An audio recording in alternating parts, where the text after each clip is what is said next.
Penembakan misterius atau disingkat Petrus adalah operasi rahasia pada masa Orde Baru di bawah Soeharto pada tahun 1980-an. Operasi ini bertujuan menanggulangi tingkat kejahatan tinggi dengan melakukan penangkapan dan pembunuhan terhadap individu yang dianggap mengganggu keamanan dan ketertiban masyarakat, terutama di Jakarta dan Jawa Tengah. Pelaku Petrus tidak pernah teridentifikasi sehingga memunculkan istilah Petrus sebagai singkatan dari penembak misterius. Petrus berawal dari operasi penanggulangan kejahatan di Jakarta. Pada tahun 1982, Soeharto memberikan penghargaan kepada Kapolda Metro Jaya, Maijen Pol Anton Sodjarwo atas keberhasilan membongkar perampokan yang meresahkan masyarakat. Pada Maret tahun yang sama, di hadapan Rapim ABRI, Soeharto meminta ABRI mengambil langkah pemberantasan yang efektif menekan angka kriminalitas. Hal yang sama diulangi Soeharto dalam pidatonya tanggal 16 Agustus 1982.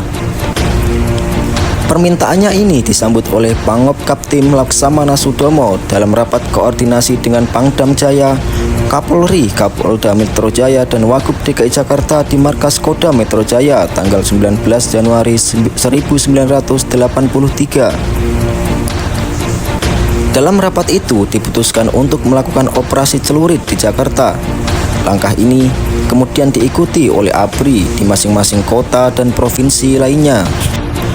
Pada tahun 1983, tercatat 532 orang tewas, dengan 367 diantaranya akibat luka tembak. Tahun berikutnya, 107 orang tewas, termasuk 15 karena tembakan. Pada 1985, korban tewas mencapai 74 orang, 28 diantaranya karena ditembak. Para korban Petrus sering ditemukan dalam kondisi tangan dan leher terikat. Banyak yang dimasukkan ke dalam karung dan ditinggalkan di pinggir jalan, rumah, sungai, laut, hutan, ataupun kebun. Pola penculikan oleh orang tak dikenal dan penjemputan oleh aparat keamanan menjadi ciri khas operasi ini. Petrus pertama kali dilaksanakan di Yogyakarta dan diakui secara terbuka oleh Komandan Kodim 0734 saat itu. Operasi Petrus memicu kontroversi dan perdebatan sengit di berbagai kalangan, termasuk ahli hukum, politisi, dan pemegang kekuasaan. Pro dan kontra bermunculan terkait efektivitas dan etika operasi ini.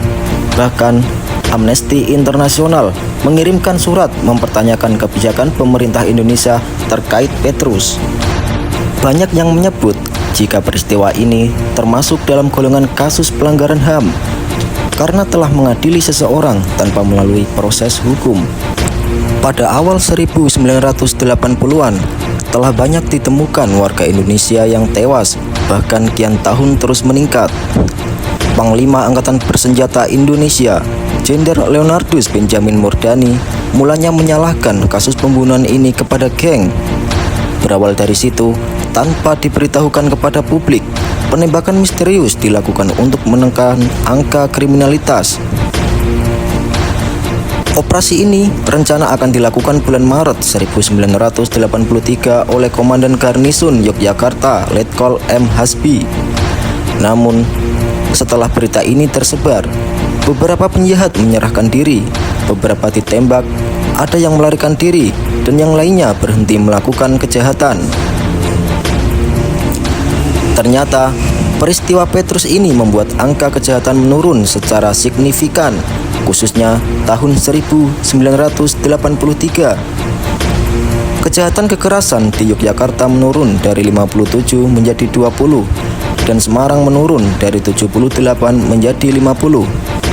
Berkat keberhasilan ini, pemerintah terus melanjutkan Petrus.